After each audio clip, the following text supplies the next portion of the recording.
500 years, and the parampara goes back to the beginning of this universe.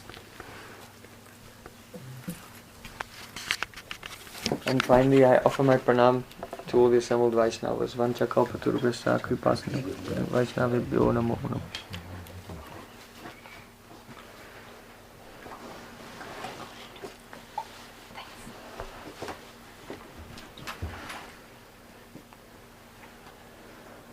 So we are continuing with our third class on the Vedanta, the Anta of Veda, the end, the conclusion of the Vedas. 5 sutras we have selected and 4 we have discussed. So first of all, I want to make a brief recap over the significance of the first 4 sutras.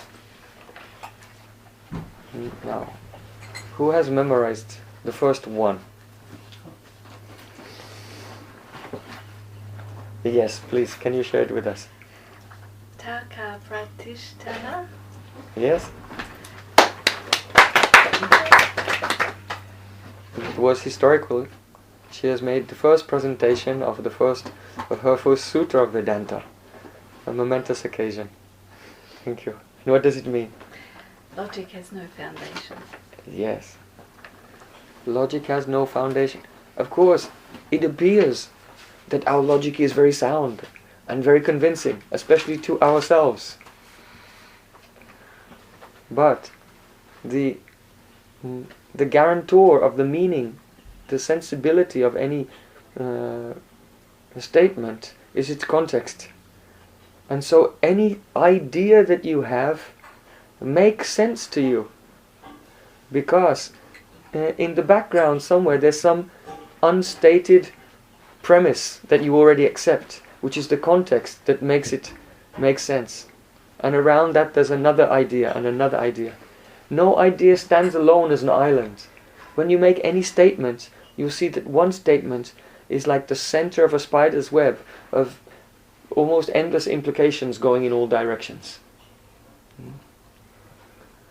And so, in this way, our logic, our reason appears to make sense to us. But we discussed how though reason and logic has its valid applications in the manipulation of the gross world around us in order to achieve our short-term aims, it's valid in that regard. And that's why we've developed so much confidence in it. In regard to fulfilling the necessities of the physical body for food, shelter, and so on. It's, as for many of us, worked out quite successfully. Some more successfully than others. So we have faith, we have trust in it.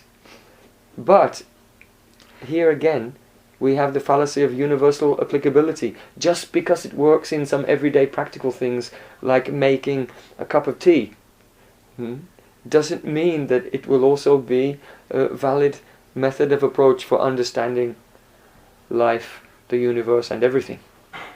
And so we've been discussing how, for the big questions, it's really not valid, and rather it's illogical to try to apply the process of inductive and deductive logic, the arohapanta, the ascending process, to try to find that which is beyond our senses and beyond our experience. So Vedanta tells us tarka apratishtanat.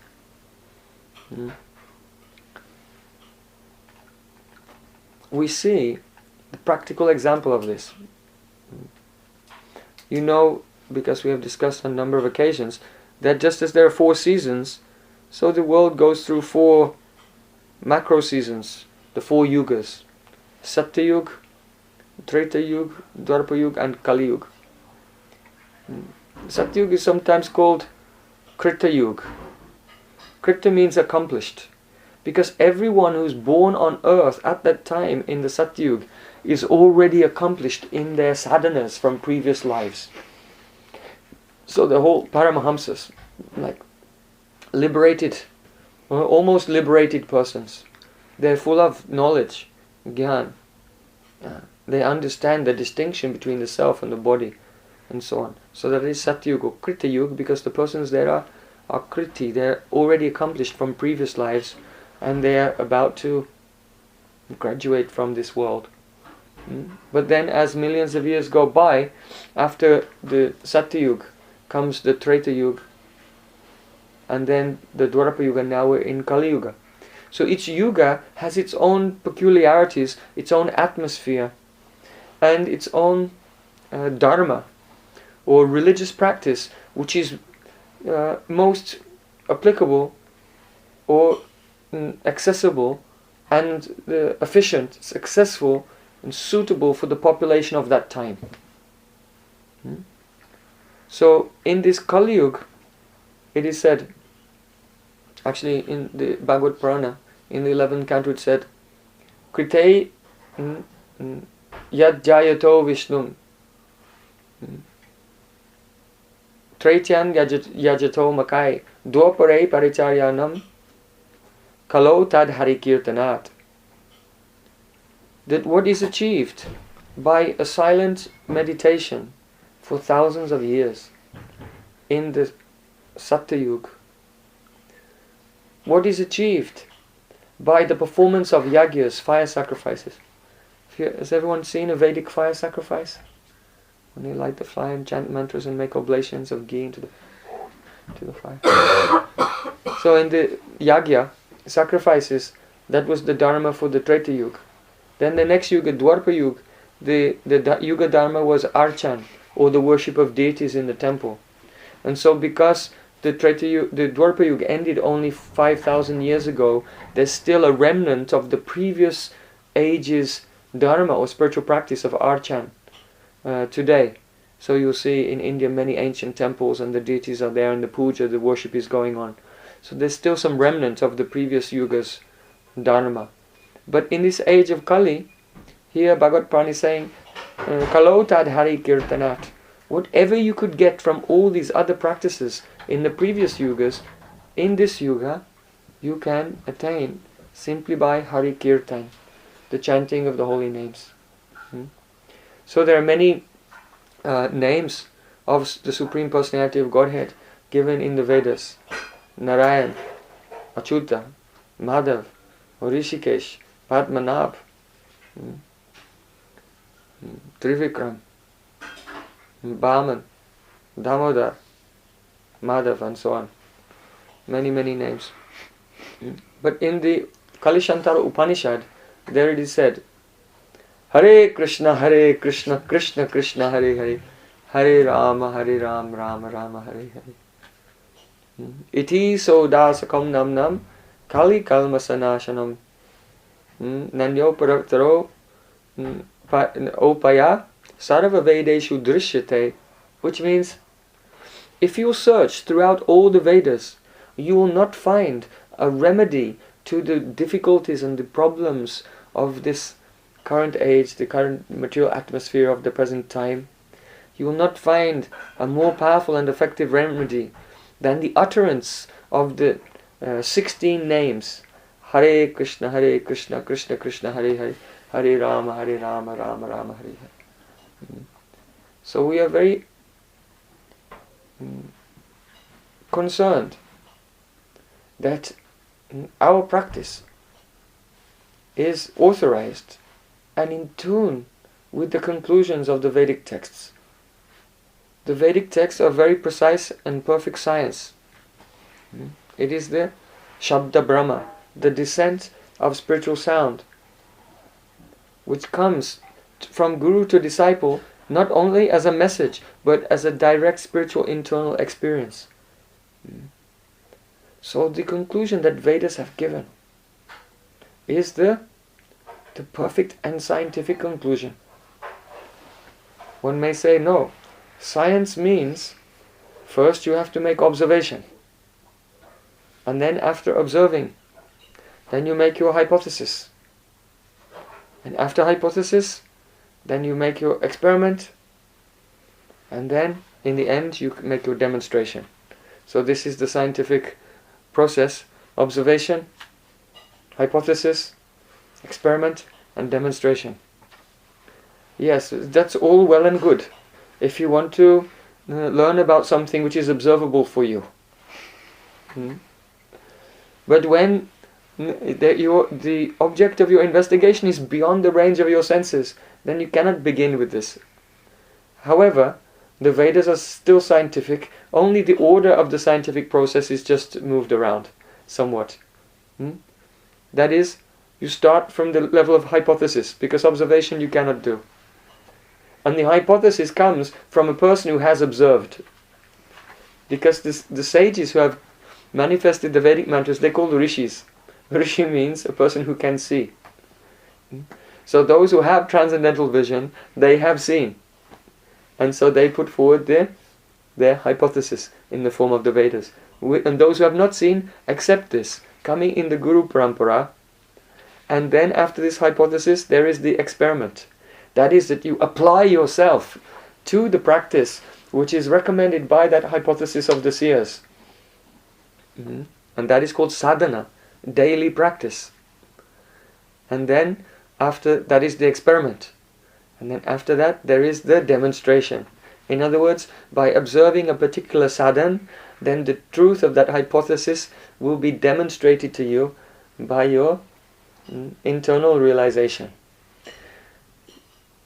Of course, in the science which deals with the objective substances which are visible to everyone, the demonstration can be made to everyone regardless of their level of consciousness. But because the spiritual subject deals with consciousness itself, the demonstration is subjective to the individual and cannot but be a subjective demonstration. That is not to say that there are not objective signs by which one can infer that the subject, that the person has attained their realization. And that is called Astasattvic Bhav. The pran is moving in the body and animating. Anna in Sanskrit means animating. The English word animation has come. And the prefix in Sanskrit pra, from this the English prefix has come pro. Pro means forward or before. Progress. Propagate. So prana, that which precedes the animation of the body is called pran. So pran moves, and then the pran moves the body. So the body is animated by the pran. That goes on with everyone. So the pran is predominantly a rajasic element because it does action, kriya. Kriya Shakti is rajasic. So that which is rajasic acts on that which is tamasic. So the physical body being made of dull matter with no consciousness, all the gross elements are the transformations of tamas. The pran is transformation of rajas, and the mind is a transformation of sattva, but may be contaminated by the lower elements. So, when the devotee receives the hypothesis of the transcendental knowledge from his guru, and then does the experiment, begins to practice it, then the demonstration comes, the realization, anubhav, internally.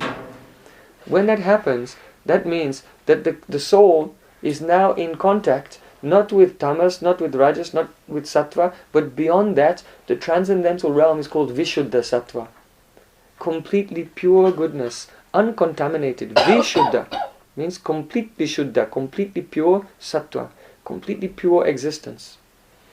And when that pure existence enters into touches the soul, then from there, its function overflows, its influence into the chitta, into the mind, and touches the pran. And then when the pran travels around the body,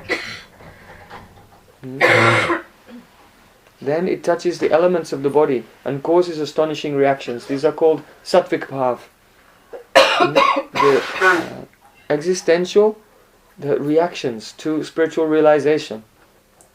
And these include the hairs of the body stand on end, tears flow from the eyes, the voice becomes choked in ecstasy, one's complexion fades, one becomes sometimes stunned and cannot move,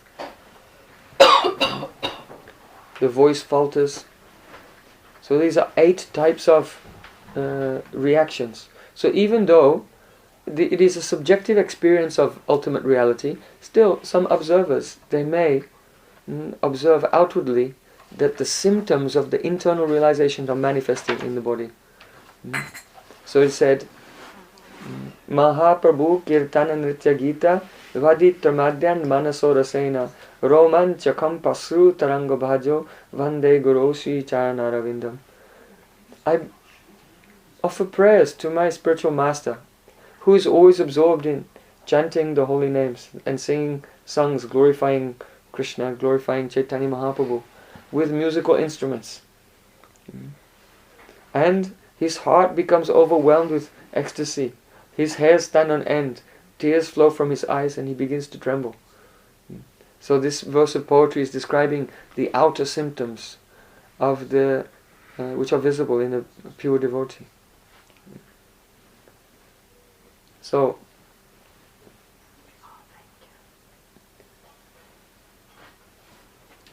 in this age of Kali, the authentic and authorized process of realization is the chanting of the holy names and especially of the Mahamantra. Now, just as each age has a dharma, each age also has a yuga avatar. The avatars come to this world. Over the millions of years, many avatars of the Supreme Lord are famous. Krishna, Ram, Narayan, Narasimha, and so on. Especially 10, the Das avatars are very famous in India. And the Bhagavad Purana describes 24 avatars. And in the Bhagavad Gita, there Sri Krsna said, Yadarya dahi dharmasya glanir bhavati bharata abhyutanam dharmasya tadatmanam srijamyaham paritranaya sadhunam vinashya chadushkritam dharma sangstapanataya sambhavami yuge yuge. Yuga yuga means yuga after yuga, age after age. So here he's telling Arjuna, whenever the religious principles are in decline and immorality is taking over, at that time I personally descend myself. I appear in this world, and directly myself or in the form of my avatars, I destroy the influence of wickedness, the miscreants. I deliver the sadhus, the saints and devotees, and I establish the dharma of that age. So I come in each age and I establish what is the appropriate dharma for that age. So, as the dharma for this current age is the Hare Krishna Mahamantra Kirtan, the chanting of the holy names. So, there is a form of Krishna which appears in this Kali Yuga as the Yuga avatar and establishes that dharma. And that is Sri Chaitanya Mahaprabhu. So he's thousands of years before his appearance. His appearance in this world is described in the Bhagavad Purana. Krishna Varnam Tusha Krishnam Sango Pangasta Parshanam Yagyai Sankirtana Praya Yajantihi Sumedasa. In the age of Kali, those who are endowed with a very pure and brilliant intelligence, who are fortunate, they exclusively engage in the worship of God through the yagya, through the sacrifice of kirtan, chanting of the holy names. In that age, Bhagavan appears in a golden complexion, always uttering the syllables Krishna, Krishna, Krishna, and describing the pastimes of Krishna along with his associates. And so here we have many pictures and also statues of Chaitanya and Nityananda and his associates.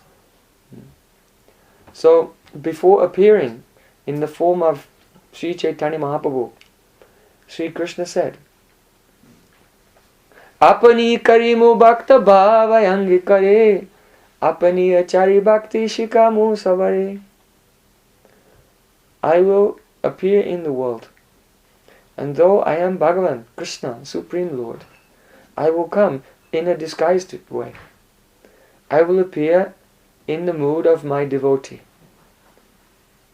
And I will teach everyone how to practice Bhakti Yoga by doing it myself, by my own example. So 500 years, more than that. 526 now, years ago. Sri Krishna appeared as Sri Chaitanya Mahaprabhu to teach the path of devotional service.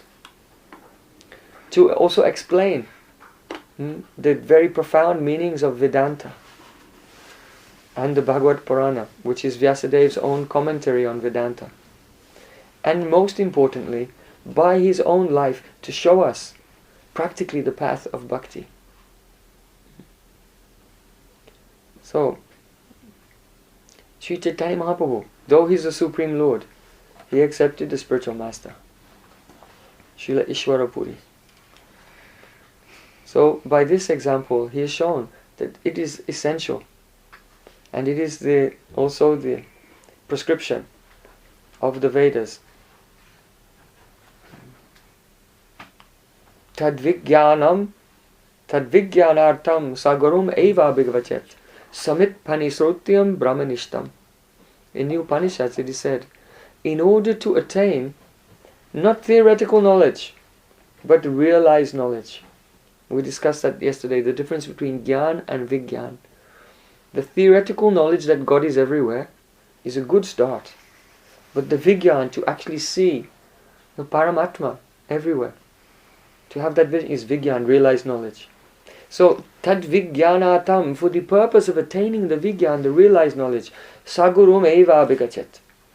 It is absolutely essential, mandatory, that one accept the shelter and guidance of a qualified spiritual master.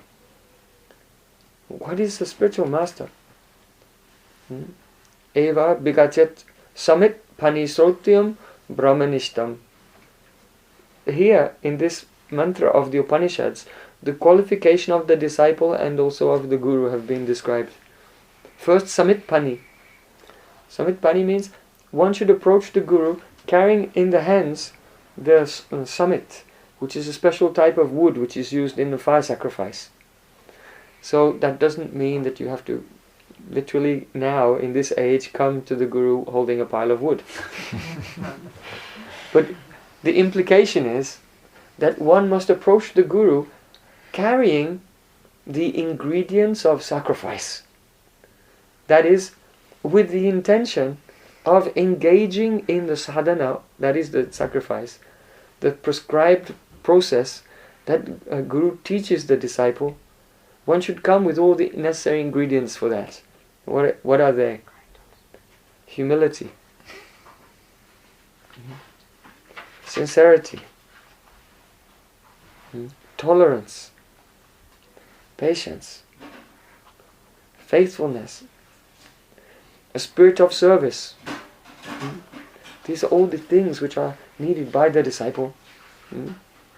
If you have kartals and a mridanga as well, you can bring them. So whatever is needed, whatever it takes, whatever sacrifice is necessary for perfecting our life, we should approach a guru with that. So that is the qualification of the disciple. And the qualification of the guru, here it said, Srotriyam Brahmanishtam. Two things. First one is Srotriyam. Srotriyam means that the guru is Srota. That he is not making stuff up. Srota means literally one who has heard. In other words, he himself has gone through the process of approaching his guru with everything needed for the sacrifice, and with great surrender and humility has served his guru for many years, and thus received in toto, in its completeness, the full import of the Vedic message in theory and in practice. So this is what it means. Shrotriyam, that he's heard deeply. And so the guru himself, just as the Srimad Bhagavat, the Bhagavad Purana is called the Bhagavat. So that is the book Bhagavat. But the guru should be the Bhakta Bhagavat. the living embodiment of the Bhagavat, the living embodiment of the essence of all the Vedas. That all the Vedic scriptures are living in his throat. When he opens his mouth, they're coming out by themselves without any effort. This is what it means to have heard. So that is the first symptom of the Guru, that they have heard deeply from their parampara and received that message in its fullest depth and richness. Then Srotriyam, then Brahmanishtam. Oh, why is it essential that Guru should be such a learned person? Why? Bhakti is the most important thing. If he is devoted, it's enough. However, the conditioned souls in this world are covered by a very gross, very dense network of millions of doubts. And therefore, unless the spiritual master is expert in Vedic knowledge, then he will not have the power to cut away the coverings, the dense mesh of doubts, which hold the soul back from committing himself fully to his practice. You see? So this is why the first qualification of Guru is Srotriyam, that he's heard, he's expert and learned in all Vedic scriptures. Then Nishtam, Brahma Nishtam means fixed in Brahma. Here the word Brahma means the supreme truth. And Nishta means fixed. But fixed here means also, the word Nishta in Sanskrit means loyal or devoted. In other words, his body, mind and senses are in a state of continuous and unbroken, unconditional devotion to God. He doesn't do anything else. Only complete absorption in service, always. This is the external symptom of a person who is connected with reality and disconnected from illusory energy, illusory vision, which prompts one to engage in karma, jnana, and the cultivation of yog siddhi, mystic powers. The Guru does not engage in fruitive activities, an activity in this world to get something in this world. He does not engage in the cultivation of philosophical knowledge to get emancipation, liberation, nirvana. And does not engage in any sadhanas to acquire mystic powers for the purpose of impressing gullible people. But rather, his entire time is engaged in pure devotion, the angas of pure devotion to the Supreme Personality of Godhead, Sri Krsna. So these are the symptoms of Guru. So when Chaitanya Mahaprabhu himself came to this world, though he is Krishna himself, he's setting the example. And he received Harinam, Hare Krishna Mahamantra, and also Gopal Mantra. Hare Krishna Mahamantra you chant loudly. And afterwards Guru also gives the Diksha Mantra, the Gopal Mantra, which is only remembered silently, which establishes your relation, your internal, very particular individual relation with Krishna.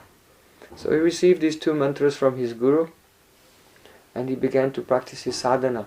And in a very short time, he became fully intoxicated in love of God. And that's why whenever you see a picture or a statue of Sri Chaitanya, he's always dancing.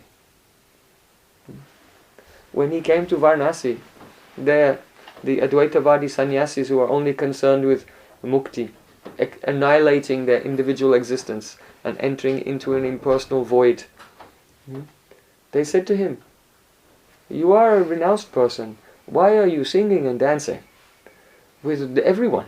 Men, women and children everywhere come and join in your singing. Why are you doing this? You should be sitting quietly and reading Vedanta Sutra, like us." So Sri Chaitanya Mahaprabhu said, "What can I do?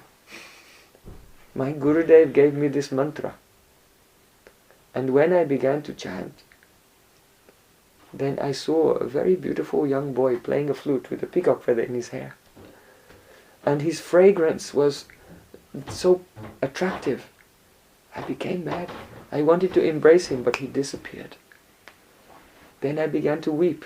Sometimes I begin to laugh. Sometimes I begin to dance. So, don't find a fault in me that I am singing and dancing, because I am not doing it. This mantra is making me sing. This mantra is making me dance.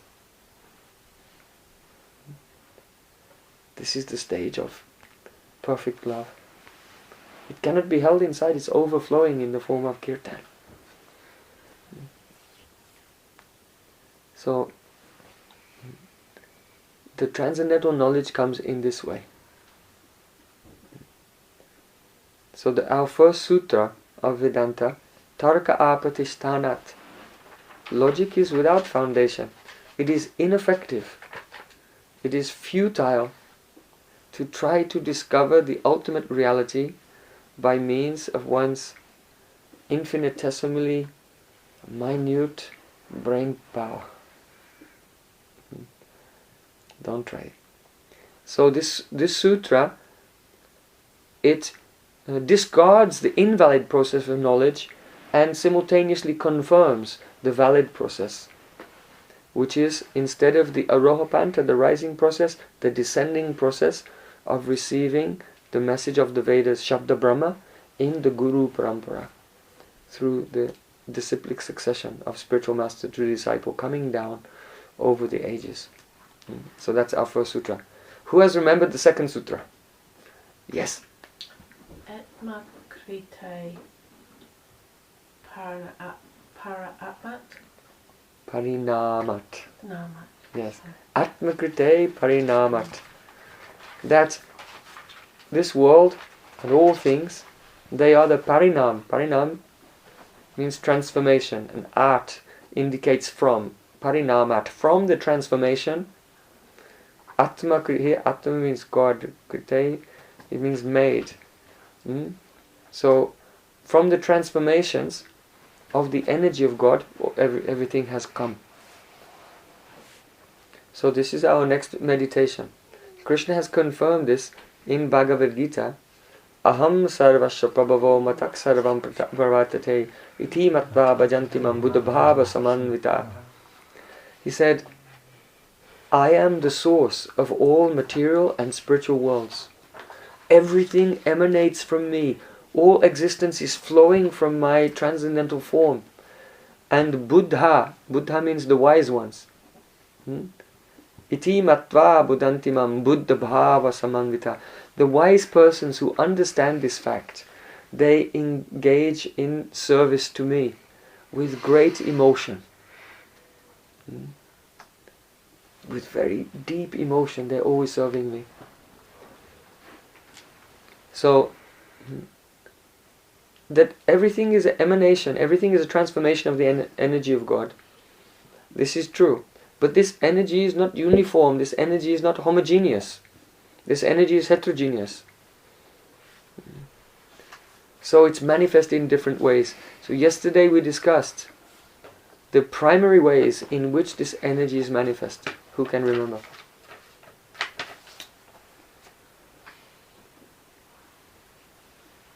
Do you remember? No? I'll give you a clue. 3 ways. Now do you remember? Everything is a transformation of God's energy. But the energy is manifested in 3 ways. Yes. Krishna or Vishnu? No. Krishna is not energy. He's not Shakti. He's Shaktiman. Aha, yes. Maya and the margin energy. And? So, that is Maya, the material energy. The Parashakti, the spiritual energy. So from the spiritual energy is manifested the unlimited realms of the spiritual world. And a small portion of God's energy is Maya, manifests unlimited material universes. This is a very, though they are unlimited even, it's very small, relatively. So there's some transfinite mathematics for you there. So, this material world is manifested by the material energy, the spiritual world by the spiritual energy. But there's a marginal potency. It's important to know this because that's you. It's important to know that there's a marginal potency because that's who you are. The Tatastha Shakti, the marginal potency of God, which is kind of amphibious. Just as an amphibious creature can live on the land or in the water, so similarly, we can live in the material energy or the spiritual energy, depending on the direction of our where we direct our consciousness in accordance with our free will. That's our free will. That choice is with everyone. So those who turn their attention away from God, away from the light, see the shadow, the material world. And those who turn their attention to God, see and experience the spiritual world. It's as easy as that.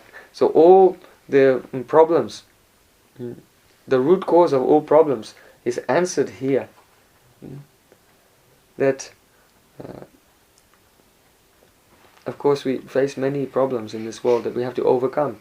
But when you try to solve one problem, another one comes, another one comes, another one comes. Because we're not dealing with the ultimate cause, we're dealing with only just the last in a long chain of effects, cause and effects. But the ultimate cause of even just being in a physical body in the material world and moving in the endless cycle of reincarnation under the laws of karma, its ultimate cause is what is called vimukkhata. Mukha means face, and vi means away. That we are vimukkhata, we have turned our face away from God. And that is the root cause of all material existence. And therefore, the panacea, the universal remedy for all problems, is called the sammukkhya. Instead of being vimukh, to become sammukh. That means to turn the face towards God. So anyone in any part of the world, in any philosophy or any religion, if they're doing something which is moving their attention away from the temporary towards the eternal Supreme Lord, then that is they are on the path of success. And so the path of spiritual life is a universal path. It can take so many forms, but that's its essential principle, the moving of the consciousness away from the temporary towards the eternal. That's called sammukkhya. And so, the most perfect and complete expression of sammukkhya is called bhakti yoga. Because bhakti yoga, pure devotion to God, is not mixed with any material principles. Because one may turn to God kind of partially or with ulterior motives connected with the temporary and so on.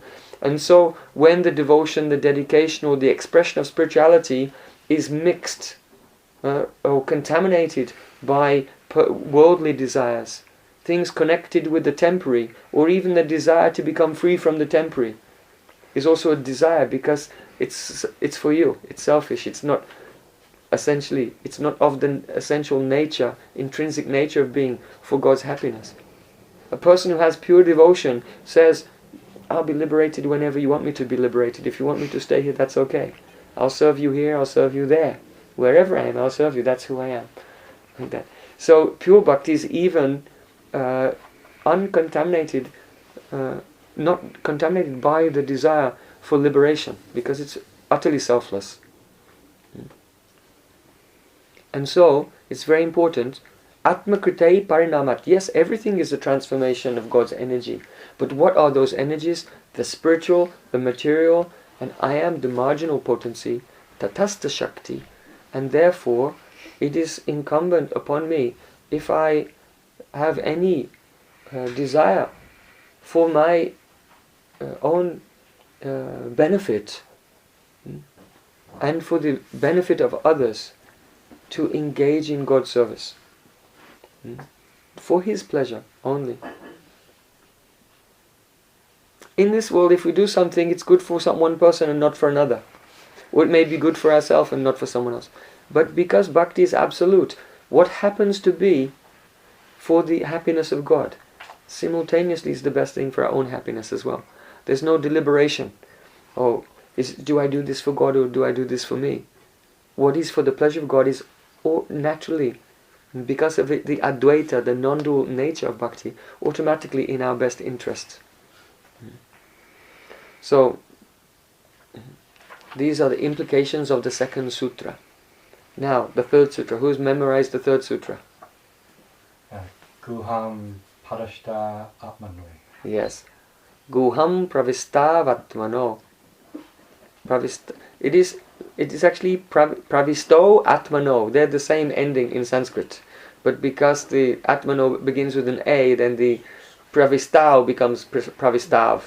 So just a little grammar there. But Guham Pravistav Atmano. And what does it mean?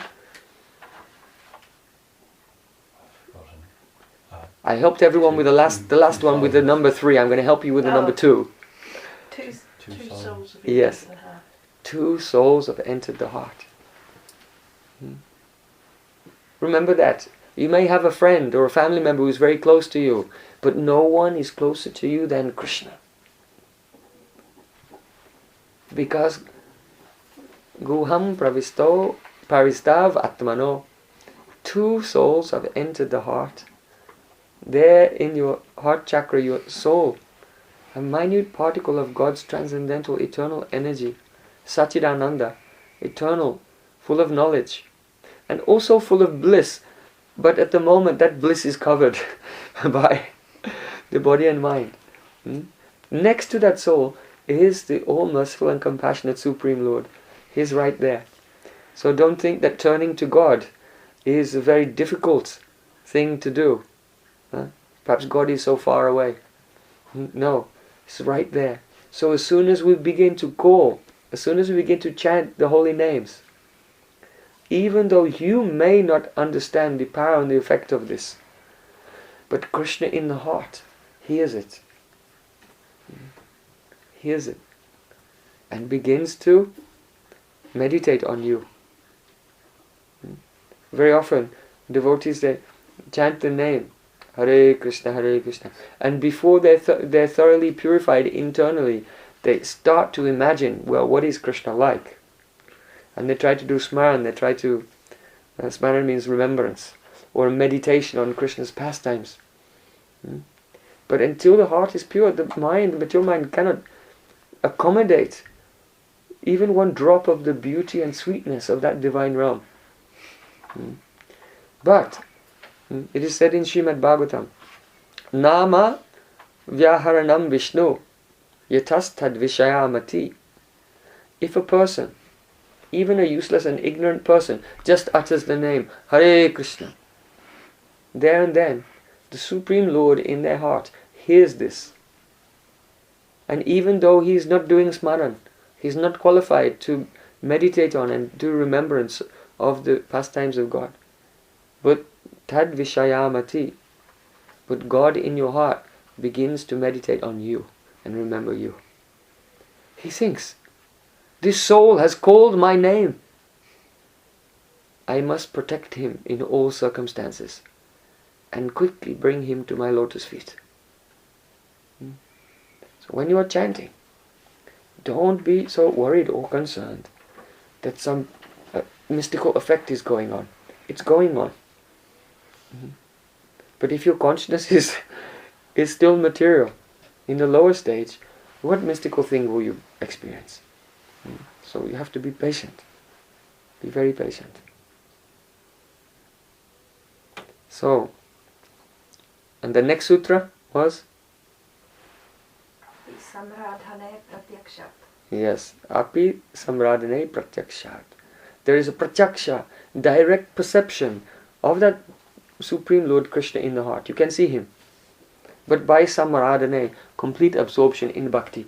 So today, now 4 sutras we discussed yesterday, I want to elaborate upon this process of bhakti.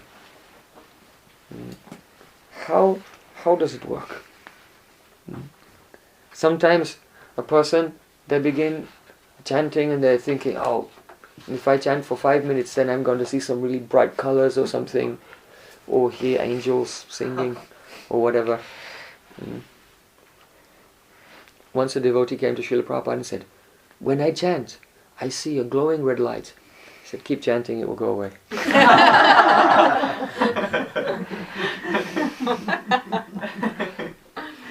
Don't worry about these things.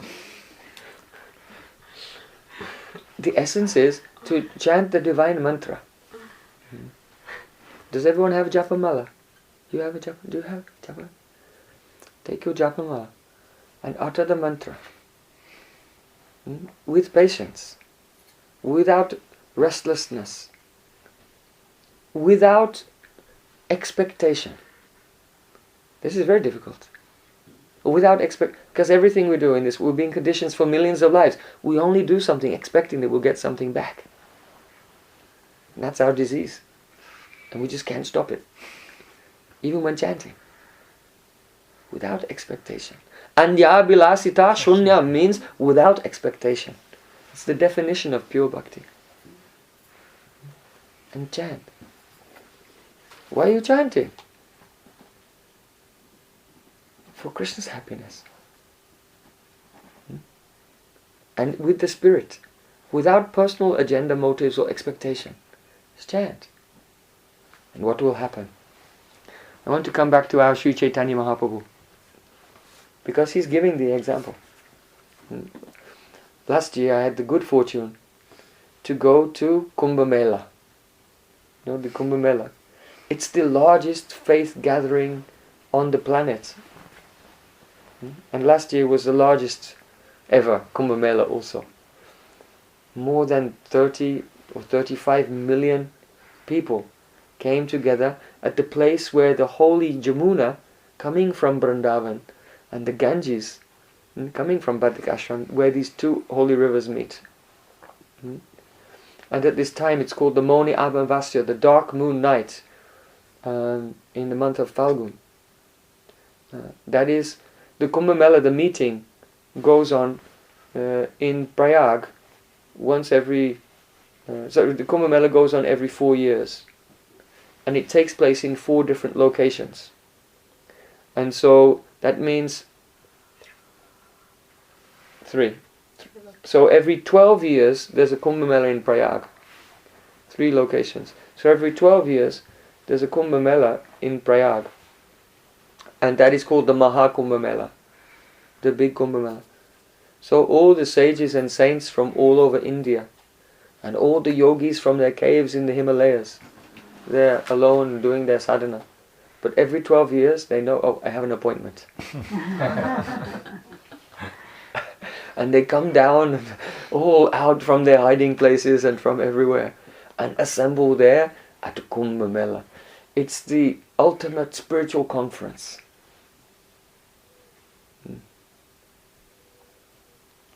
So, the Maha Kumbh Mela was last year. So I had the great fortune to go there. And to be honest, my main motivation wasn't to attend this conference. That was incidental. Incidentally, we went for that. But my prominent reason for going there was because this is a very special place of the pastimes of Krishna, of Chaitanya Mahaprabhu also, and Rupa Goswami, our very great saint and poet, the head of the six Goswamis of Vrndavana. Indeed, there where the Ganges and Jamuna meet, at Prayag, there's a ghat or a bathing place called Dashashwamedha Ghat. And it is said that there, at the dawn of creation on Dashashwamedha Ghat, that the Supreme Lord imparted the 4 Vedas to Brahma. And so that is the place where the divine transcendental knowledge the Vedas were first imparted, millions of years ago. So it is not by chance that same Supreme Lord Sri Krsna, Chaitanya Mahaprabhu, met in that place with Rupa Goswami and inspired him, instructed him in the essential secret of all the Vedas, and that is the concept of rasa. Rasa, the flavors of transcendental love. Beyond the metaphysics of the Vedas is the aesthetics of the Vedas, the beauty of divinity, and our response to that is rasa, the subject of rasa. That is a very confidential subject. So 500 years ago, on that same place, Dashashwamedha Ghat, when Chaitanya Mahaprabhu was traveling along the Jamuna, coming from Vrindavan, Rupa Goswami he had left his work. He was the personal secretary of the Emperor of Bengal. So he was a very wealthy, a very educated and powerful and influential person. But he left everything, and only in the cloth he was wearing. He travelled from Bengal along the Ganges, and Chaitanya Mahaprabhu was coming from Vrindavan along the Jamuna, and where the two rivers meet, they met. And they sat together at that place, Dasashwamedha Ghat. So I wanted to go there and see there the monument of the footprints of Chaitanya Mahaprabhu, and there study with the devotees the very teachings that Chaitanya Mahaprabhu gave to Rupa Goswami there. And celebrate the moment when the divine rasa, the highest drops of the nectar of love, came to this world at that moment. And so the Kumbh Mela is called Kumbh Mela. Kumbh means a pot, because there's a Puranic history of the Asuras and Devas, the gods and demons, churning the ocean of milk to produce Amrita, the nectar of immortality. And that time they fought over it, and a drop fell from the heavens and landed there in the confluence of the Ganga and Jamuna. And so that is a pastime took place at that astrological moment, and this is why every 12 years all the saints come there and they take bath in the confluence of Ganges and Jamuna to feel the effect of the nectar of immortality. That's why the Kumbh Mela. Mela means a gathering, and Kumbh means the pot of the nectar of immortality. So that's the very ancient history behind this festival. And so thousands of people, millions and millions of people come. You cannot imagine what this is like. It was my first attendance at this festival. I thought, as soon as you get 1,000 Indians in one place, it becomes utter chaos. So if there's more than 30 million of them, I can't imagine what it will be like. But it was extremely well organized. It was quite. If I had a hat, I would take it off to the local government of Prayag, because they did a miracle in organizing this festival. It was truly very well organized. So I wanted to go there and not only celebrate the Kumbh Mela, but many people go there because they're thinking, if I bathe in the Ganges and Jamuna at that time, I'll be touched by the influence of that nectar of immortality and be liberated. But the confidential meaning of this, because the Vedas speak very often in indirect terms. They speak in a poetry. So Krishna said, Parakshavado Vedoyam Balanam Anushashanam. Krishna said, I am described in the Vedas in indirect terms because the general populace are like children and they have to be encouraged to engage in activities for their benefit. Just like a parent says to the child, eat your vegetables, otherwise I won't give you the ice cream. You see? So the parent encourages the child to do something that he doesn't want to do because it's good for him by offering something that the child wants. So the Vedas are very often like that. They speak about things which aren't the ultimate goal in order to bring people to come in touch with that which will gradually bring them to the ultimate goal. So the goal of the Vedas is not nirvana, mukti, to get liberation by bathing in the Ganges and Jamuna at the time of the Mahasnan, the great bathing of the Kumbh Mela on the dark moon night. That's not the purpose. The trick of the Vedas is that the Amrita, the nectar of immortality, is the sound of the divine names and the Katha, the discussion of Krishna's pastimes, emanating from the lips of the sages who go to that festival. And so all the ordinary people come to get Amrita. And when they get there, if they're lucky, they will get it. But not in the way that they imagined. It's coming in the form of the kirtan and the philosophy and discussion of Krishna Lila from the saints who arrive at that time to benefit everyone. That's the real meaning of Kumbh Mela.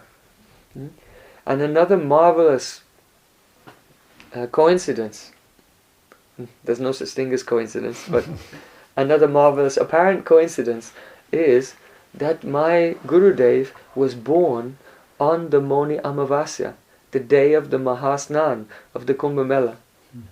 So not only is it the day when the nectar of immortality fell to this world, not only is it the day when Chaitanya Mahaprabhu gave the real nectar of immortality in the form of the description of the rasa of the Vedas, but it's also the day when a person who was the very embodiment of the nectar of immortality in the form of kirtan and Krishna Katha, the discussion of rasa, also came to this earth from the transcendental realm.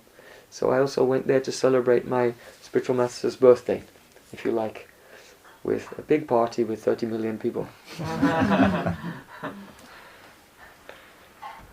Now, come with me. Park your body here, and by heart, fly at once in a moment, no passport or visa necessary, to the bank of the Ganges, where it meets with Jamuna, in the holy place of Prayag, and there upon the Ghat, where many Brahmins come to offer puja and worship the Ganges, the goddess of Ganges. Sri Chaitanya Mahaprabhu, Krishna himself, playing the role of his devotee, with beautiful lotus eyes and complexion like molten gold, his body soft as butter, and in the dress of a sannyasi, a renunciate, overwhelmed with ecstatic love after just visiting Vrndavana, he has arrived there at Prayag, and his very dear devotee, Rupa Goswami, who has escaped from his highest position in the government service of the Emperor of Bengal, travelling on foot for over 1,000 kilometers for more than a month. He has arrived there, and fortuitously he met Chaitanya Mahaprabhu and inquired from him about the goal of life. Chaitanya Mahaprabhu said, Para para shunya gabir bhakti rasa sindhu tomai chaka iti tahe kahe ekabindu. He said, hey Rupa, the ocean of bhakti rasa, the nectar of the immortality of devotion to Krishna, is such an ocean. It has no shores. If you go in any direction in this ocean, you cannot find the end of it. And if you go down, you cannot find the bottom. There's no floor to this. So, it is impossible to describe completely. So just to make you understand, I will describe one drop of this ocean. So then Sri Chaitanya Mahaprabhu said to Rupa Goswami,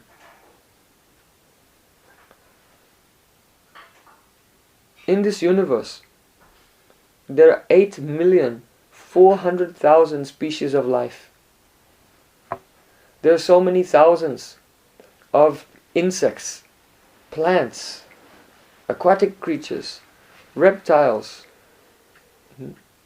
mammals, demigods.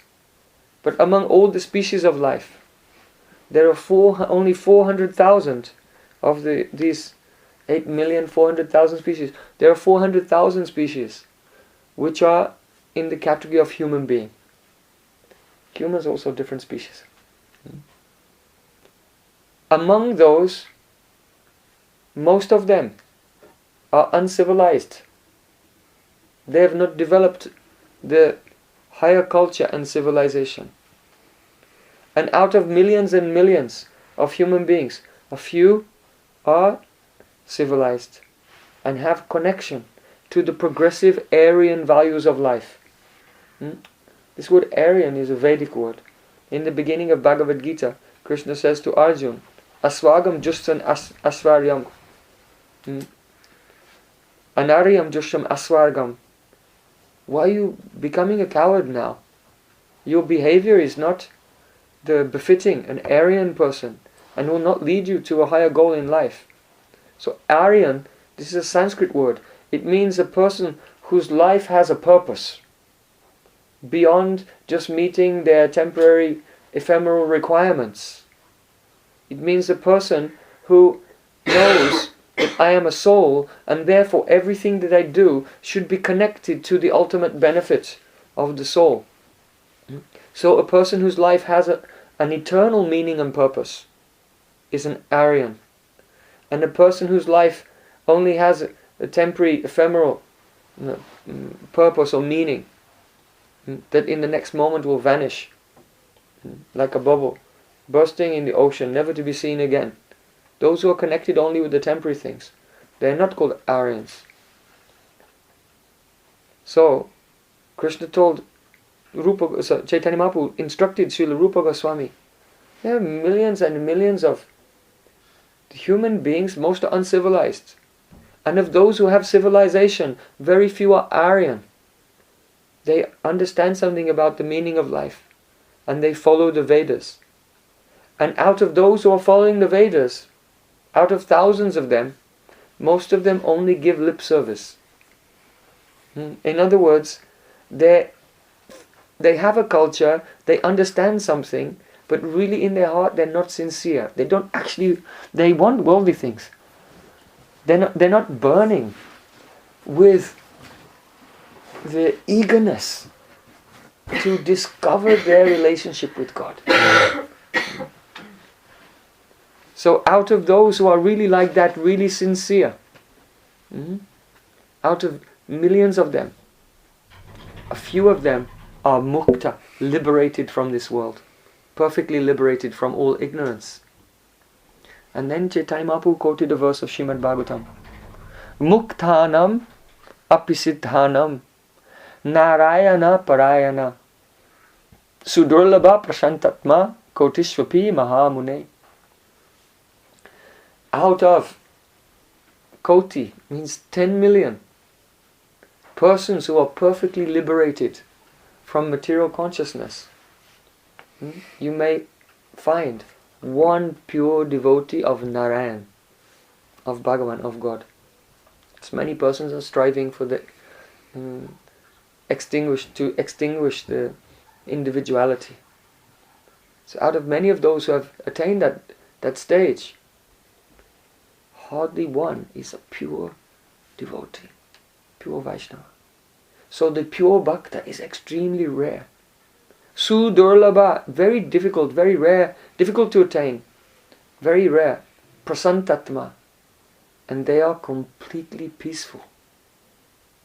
They are not disturbed. Bhukti mukti siddhikami sakle ashanta. Those who are in this world who want liberation, it's still a desire. They are not really desireless. If you want to become desireless, this is also a desire, so you are not peaceful. Because you don't have what you want. To want nothing, but you want it. Understand? So, desirelessness is also connected to the material world, because it means to be free from material desires. So the devotee is actually free from material desires, but they're not desireless. They have spiritual desires. The soul can never really be desireless, because it's not the soul's nature. You have to have desire. It's just a question, what do you desire? Worldly things, liberation, or the happiness of God? So he said, only the pure devotee is completely peaceful, completely happy, but that devotee is very, very rare. Krishna said the same in Bhagavad Gita.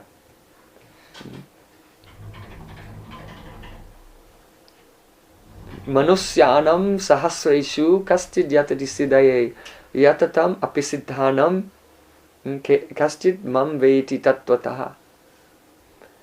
Of thousands of people who strive for human beings who strive for liberation, very few attain it. But out of thousands who have attained perfect liberation, hardly one knows me in truth. So the knowledge of bhakti is very high and very rare. So then Chaitanya Mahaprabhu said, considering the rareness of attaining the association of a pure devotee, he said, Brahmanda Brahmite Kaunya Bhagyavan Jeev Guru Krishna Prasadi Pai Bhakti Lata Bij. There are souls, and they are Brahmanda Brahmite. That means wandering for thousands and thousands of lifetimes, wandering in all different species, all different societies and cultures, for lifetimes in the material world. And those who are fortunate, Bhagyavan, who for many lifetimes have been looking for God and trying to do some service in whatever haphazard way or according to their inclinations. They try to do something. They accumulate sukriti. Sukriti, and that means spiritual piety, by their attempts to know God. And when their sukriti, their piety, reaches a critical mass, at that time, by the mercy of Krishna, that soul meets Guru. Guru Krishna Prasadi Pai Bhakti Lata Bij. And when by the mercy of Krishna we meet with our Guru, then Guru can give us something. And that is called Bhakti Lata Bij. The Bij, the seed of Bhakti Lata. Lata in Sanskrit means a vine or a creeper. You know, if you plant the seed of a creeper, then it grows. And the nature of creeper is to go up and up and up. You know, like Jack and the Beanstalk. Yeah? Goes up, and eventually it will, flowers will manifest, and then a fruit will come. So, on another occasion, Chaitanya Mahaprabhu gave example in his teachings to Rupa's brother Sanatan. He told him, meeting the pure Vaishnava Guru is very rare opportunity that comes after millions of lifetimes, and it's likened to that there's a turtle who sleeps in the bottom of the ocean, and only once in 100 years he swims up to take air, and he takes a breath, and then he goes back down again for 100 years. So you have a piece of wood, like a log of wood, and the log of wood has a hole in it where the knot was. And you throw that log of wood into the ocean. So now this log of wood is floating in the ocean. Now just imagine how big. There are 7 oceans in the world, and one log is floating in the 7 oceans of the world. And somewhere on the planet there's a turtle sleeping. And he comes up for air and takes one breath every 100 years.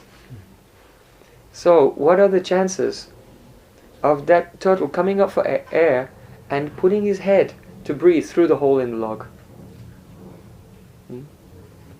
So that is the rarity of the soul's meeting with the pure Guru. Sadhguru. Sadhguru means true transcendental Guru.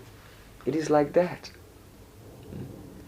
And therefore, when the soul who has been wandering for so long meets with the bona fide Guru, by the grace of Krishna, then they are very, very fortunate.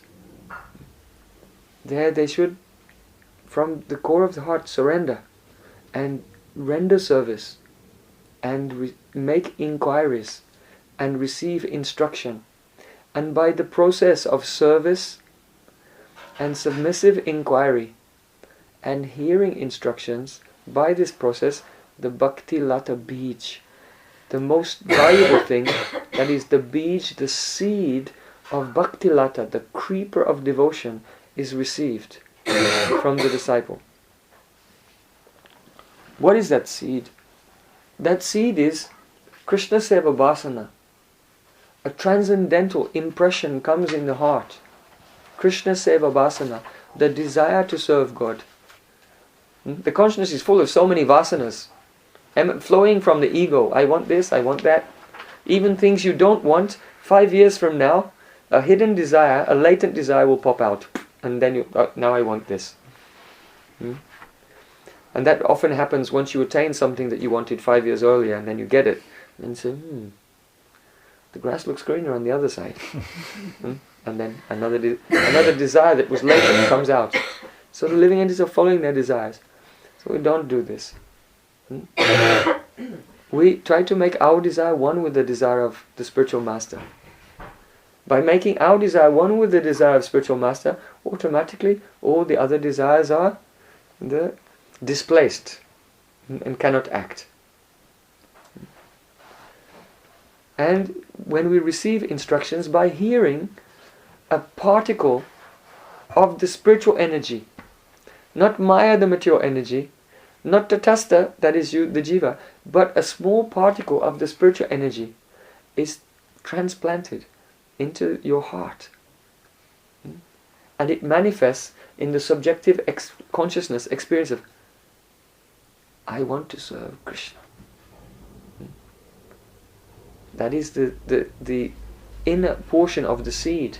And when one has truly received that seed, the Bhakti Lata Bij, it shows outwardly in the form of Sharanagati. Sharanagati means the spirit of surrender. One becomes calm, patient, relaxed. Because there is a spirit. Whatever is favorable for bhakti, I accept in my life. What is unfavorable, I will reject. Krishna is my maintainer and my protector. So there is no need for fear. And these are 4. 2 more. There are 6 angas, 6 aspects of Sharanagati, or the spirit of surrender. To accept what is favorable, to reject what is unfavorable, to consider that God is my maintainer, will support me in all circumstances, and in any difficulty he is also my protector. So there's no need to ever be fearful in any situation. Then the last 2 are humility, to consider oneself most insignificant. And then Atmanivedana means to offer oneself, to consider that, my Lord, everything is yours, nothing is mine. Even my soul does not belong to me, my soul belongs to you. This is Atmanivedana, to offer yourself. So that is the outer symptom that transcendental seed has been received in the heart. That particle of the spiritual energy. So then Chaitanya Mahaprabhu said to Rupa Goswami, Mali hoya se bij kari aropan, Shravana kirtana jale kari asinchan. Now all you have to do, when you have received the seed by associating with Guru, is become a gardener. Who likes gardening? Gardening is awesome, isn't it? Gardening is so wonderful. It's like magic, God's magic. He gave all these seeds, and wonderful things come out of them, like by itself. But you have to give little service. You have to serve and be patient. So the Bhakti Lata Bij is like that. Chaitanya Mahaprabhu said, Mali hoya se bij kari aropan. You should take the seed of desire which has been given by your Guru and become a gardener and plant that seed in the soil of your heart, and you have to water it every day.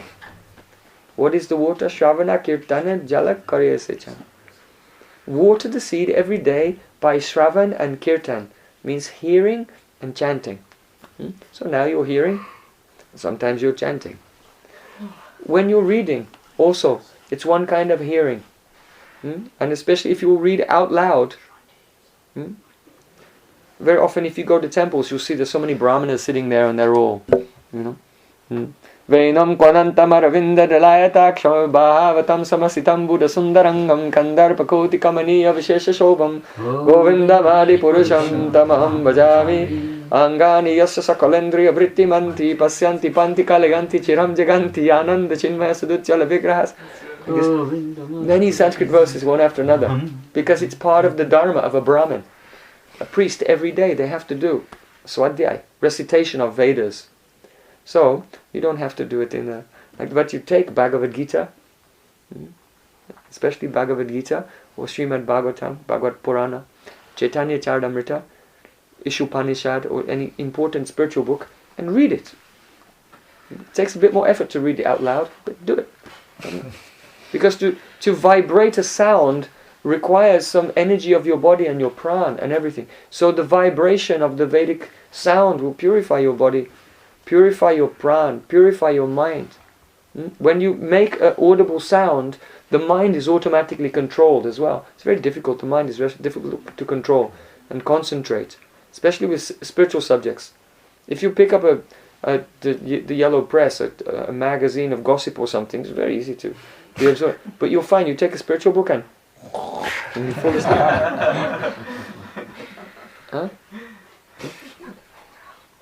Yeah. It's difficult because this subject is pure and the mind is contaminated, so it doesn't. It's like oil and water; they don't mix. When the gunas are in the mind and some subject reading matter comes, which is in the gunas, then they mix very easily. But the transcendental thing is not mixing. So you have to make the effort. So read out loud. It's not an ordinary thing. Read out loud, you will stay alert, and it will go inside, and it will capture the attention of the mind. And it will become, the momentum will build day after day, it will become more and more powerful. So your own reading is also hearing and chanting. Also. But more effective is to hear the chanting of a person who's more advanced. So it's not all or nothing, black or white. Your own hearing and chanting, reading and so on, that's also Shravan and Kirtan, hearing and chanting. But there are gradations. So the best is to hear the Bhagavatam from the lips of a devotee who has realized the Bhagavatam. In the Bhakti Sandarbha, Jiva Goswami gives so many layers and levels of which type of hearing and chanting is superior to another type of hearing and chanting. And the highest, the supreme one, is to hear Bhagavad Purana from a Vaishnava who has realized that subject matter. This is the best of all. But still, in all circumstances, there's no obstacle. Try to do Shravan and Kirtan every day. Read something, chant your mantra every day, and this is giving water to the seed of that idea. So, water, go on watering. Just like in gardening, if you water it, you'll see nothing's happening. But something is happening. It's happening under the surface where you cannot see. Something is happening. And after a week or so, when you look, you'll see there's a little green sprout sticking out from the ground. So at first you just have to believe in the words of your guru and chant. But after a little time, you will see something is going on inside. Something is sprouting. And that seva-vritti, the desire to serve Krishna, is growing. So Chaitanya Mahaprabhu said, it will grow, and it will grow. It's a bit like Jack and the Beanstalk. It will go up, and it will go beyond this earth. That means that your spirit of service has become free from the desires connected with this plane. But higher than earth is the Swargalok. Om Bhur Bhuvaha Swaha. And there are 7 planetary systems above earth. And there are different types of luxuries and enjoyments available there, which are far superior than anything people can imagine here. And in the Indian culture, many persons that do jagya, they want to experience the heavenly pleasures of Swarga. But as you go on watering, then your Chaitanya Mahaprabhu said this creeper grows past Bhur Bhuva Swaha, past the different planetary systems. The significance of that is that you become free of any worldly desire or next world, otherworldly desire to enjoy in the heavenly spheres. You become free from the desires for mystical powers and so on. And then the universe has coverings. It has coverings. It's called Brahmanda. Brahmanda means egg. So Brahmana means the egg of Brahma. The universe has finite dimensions. And then there are layers of covering. So as one is sitting here, but the Bhakti Lata pierces through the coverings of the universe and then goes through Viraja. Outside of the material universe is the place called Viraja. Viraja. Vi means without, and Raja means rajas, passion. And so the Kripa, piercing the universe, takes a bath in Viraja river. Complete freedom from disturbance, complete freedom from passion. And so now that means that your consciousness has become liberated from the touch of matter. Mahaprabhu said, go on chanting. And the creeper will go further. It will go up into Brahman. Brahman means the spiritual light. The goal of those who are mumukshu, who want liberation. Don't care for this liberation. We want to be liberated from being liberated. Don't care for the impersonal liberation. Go on chanting. And the creeper will grow past the light of Brahman to Vaikuntha, to the spiritual planets, where God, Lord Narayan, is present, the Supreme Lord, accepting the service of his devotees. Chaitanya Mahaprabhu said, don't stop chanting. Keep going. Because we don't want to attain a stage of liberation, even a personal stage of liberation, where our relationship with God is one of knowing that He's God. Oh my God, my Lord, I am your servant, I bow down to you. Good, but that's not what we're aiming for. Because Chaitanya Mahaprabhu wants to give bhakti rasa, the higher flavors of love. That means one's mood has to go beyond the awareness of Aishwarya, the majesty of God, to have a very intimate and close human-like relationship with Krishna. So Chaitanya Mahaprabhu said, go on chanting. And when, truly, if one will have a vision in his trance of Vaikuntha, the realm of the spiritual world where God is God, where He is manifest in all His opulence, it is astonishing, extraordinary. Who can fail to be attracted to that realm of existence? That eternal realm of joy and unlimited opulence and majesty. Who can fail to be attracted? Chaitanya Mahaprabhu said, no, go on chanting. Keep within your heart the relationship that Guru gives to you at the time of Diksha. A very personal and intimate relationship. As if Krishna were your closest friend, family member and lover even. So go on chanting. And your consciousness will go beyond Vaikuntha and arrive at the supreme spiritual abode. That is Goloka Vrndavana. Goloka Vrndavana. And there the feet of Krishna are like a tree. A creeper, always when a creeper is growing, it takes shelter of another plant.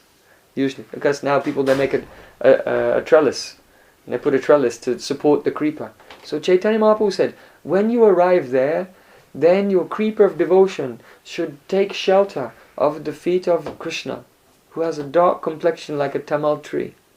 And being very much attached to the feet of Krishna, which is to be attached to the feet is a way of speaking in the Vedic culture. It means to the service. It means when you love someone so much, you speak to them in such a way that it's too ecstatic to even say their name and speak of them directly. So one speaks, I have come here to have the darshan of your lotus feet. Like this. It's extremely sweet and tender address. So that word pad is often used. Goswami pad, Prabhu pad.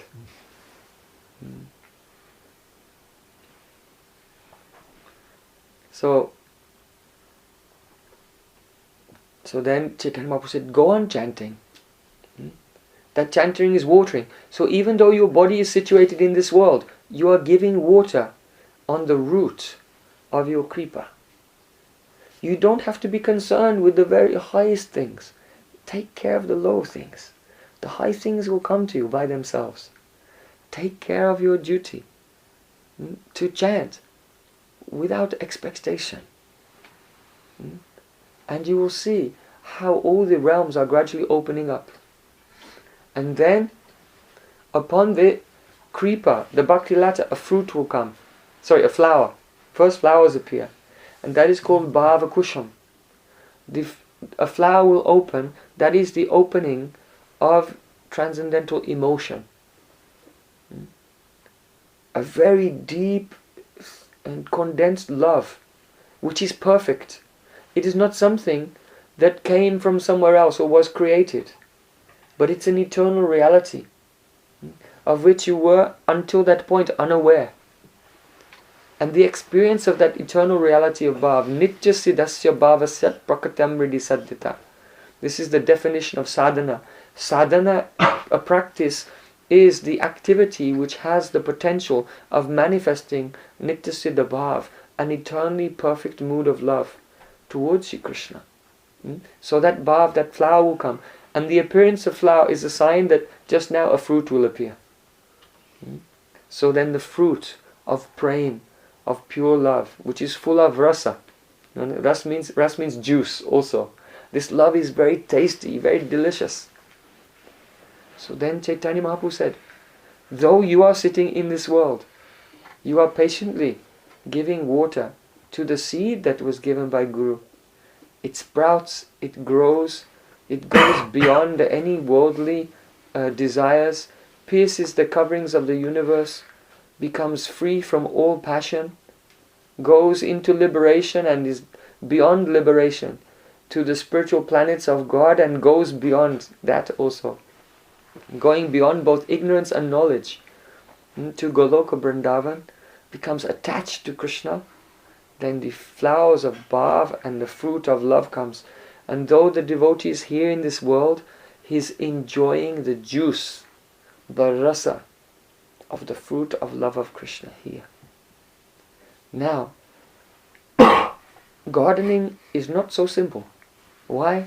Because when you're watering a plant, weeds start to grow. Not only the water goes on the plant, the water also goes on weeds. And the weeds start to grow, and they can choke the plant.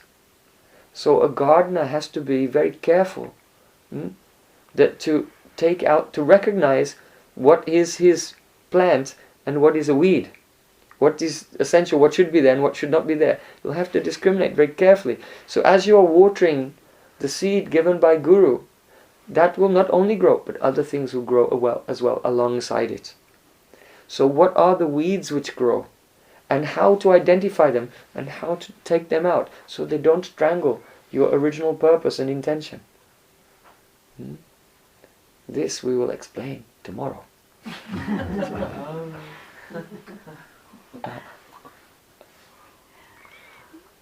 So this is the process. First, Guru gives the seed. Then you have to take care of it. And Guru will give, you can give water, and Guru will give better water. More nutritious and more pure than your own water that you can give also. It's important also to associate with sadhus. So I want to discuss this topic over the next few days as well. To associate with saints. Why? Because when you grow a plant, you have to put a fence around it. Because when it's small and tender, an animal can very easily come and destroy it. So in the beginning, until it gets very strong, you have to make a fence around it. So that fence is sadhu sangha, the association of saints. Because just as wild animals come and devour a tender plant, so similarly, our creeper of devotion becomes uprooted or broken by what is called aparad, offenses. Aparad, especially the offense to other devotees, is called hatimata, the mad elephant offense. If a mad elephant will come into your garden, they'll destroy everything. So, unless one has sadhu sangha, the association of saintly persons, then for sure the mad elephant of aparad or offenses will come and trample the tender creeper. So attaining love of God is essentially a simple thing, and we discussed that today. But there are many pitfalls along the way, and this is where the individual aspirants often fail and fall and set off with great intentions, but somehow or other along the way lose the thread and end up with something else other than the fruit of love of God which they first started out to attain. So these are the practical things we want to discuss over the next few days.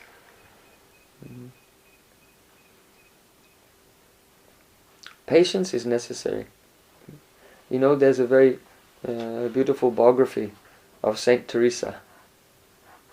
So she was a nun, and she was living in a monastery, at the convent, for many years. And around her she would see the other nuns, and everyone is cooking and cleaning and praying and doing austerities and fasting, and it's very difficult. And from time to time she would see others around, and they would go into a state of ecstasy. And they would share their realizations, what they were realizing. And she was thinking, what's wrong with me? I never have any ecstatic feelings. I never realize anything. And she went on like this for years and years and years, without anything. And then one day, she was gripped by such an ecstasy that she became senseless and was lifted to a higher plane and saw many wonderful things. She's described them. Even perhaps you have seen the statue by the Ecstasy of Saint Teresa by Bernini. Have you seen that? Very beautiful statue. She's fallen to the ground in ecstasy, and there's an angel above her, and he has like a spear in his hand, which is on fire, and he's driving into her heart because this ecstasy was so intense. It was almost intolerable, or indistinguishable from a kind of spiritual pain as well. So Bernini made this very beautiful and famous statue. So this is, spiritual life is like this. One has to receive the seed from Guru of the idea and apply oneself with great patience and determination for many years. We keep going on the path, hearing about the internal experiences of those who've gone ahead before us. And that gives us the determination and enthusiasm to be very persistent. And then after some time, then the creeper of devotion will pierce the coverings of the universe, and gradually everything will unfold. We just have to be very attentive gardeners, to give a water every day and uproot the extraneous desires and different things which appear along with it, and protect our spiritual project. Protect our spiritual project by very carefully not becoming involved in offense. That offense takes the primary form of criticism of others. You know?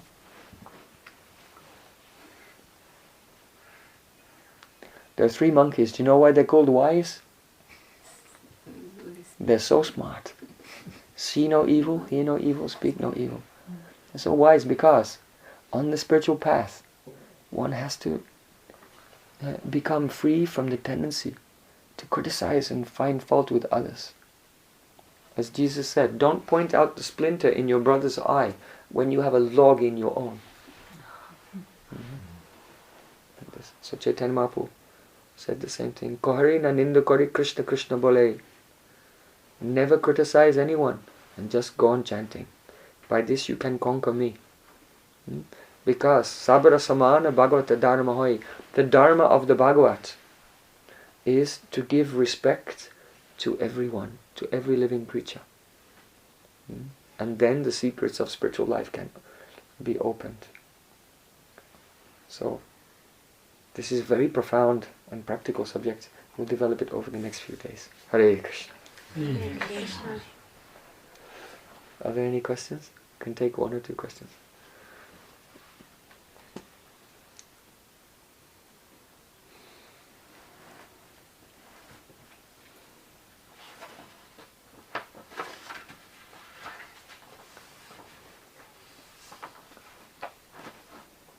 No question at all?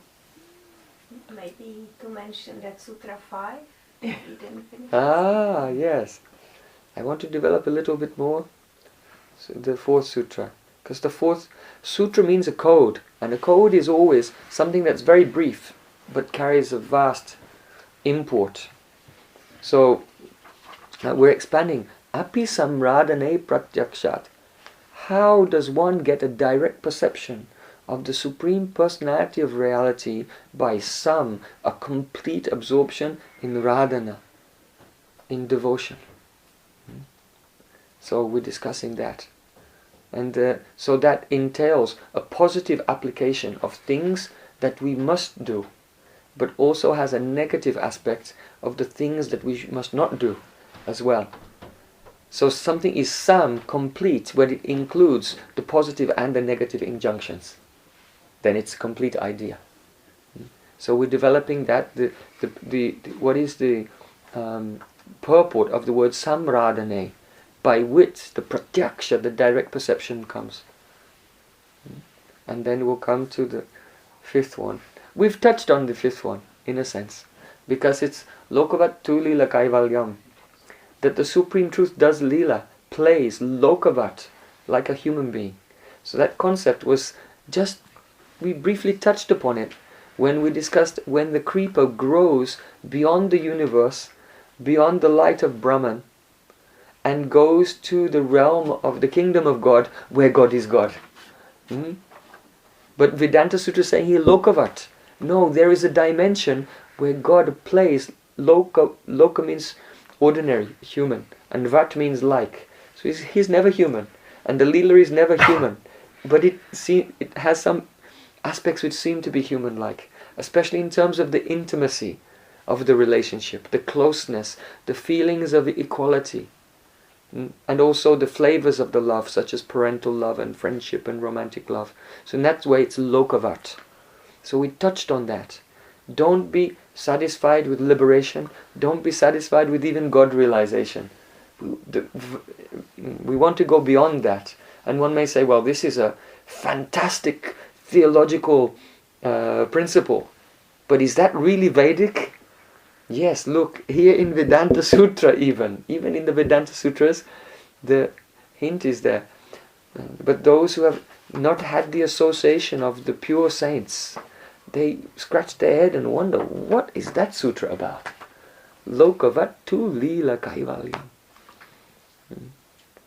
So we've touched on it, and we'll develop it more when I feel satisfied that we've thoroughly come to terms with the implications of the fourth sutra.